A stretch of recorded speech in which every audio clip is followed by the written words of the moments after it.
দেখিয়েছিল আল্লামা দেলোয়ার হোসেন সাঈদীকে। অপরাধ কি দেখিয়েছিল? অপরাধ দেখিয়েছিল আল্লামা দেলোয়ার হোসেন সাঈদী নাকি ফিরোজপুরে ৭১-এ নারী দর্শন করেছিলেন।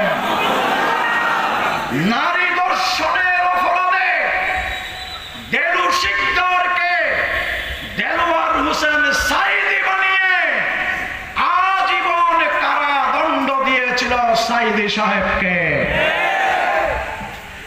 এই সাঈদীর গায়ে যে সরকার হাত দিয়েছে, অধ্যাপক গোলাম আজম, তিনি রাজনীতি বিজ্ঞানের ছাত্র। বাংলাদেশে গণতান্ত্রিক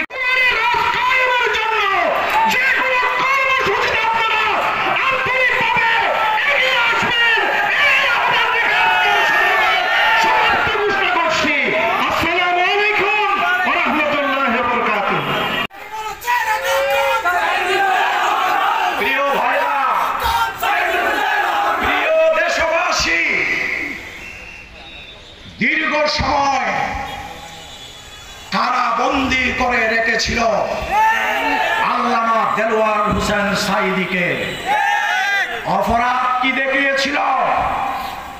অপরাধ দেখিয়েছিল আল্লামা দেলোয়ার হোসেন সাঈদী নাকি ফিরোজপুরে ৭১-এ নারী দর্শন করেছিলেন।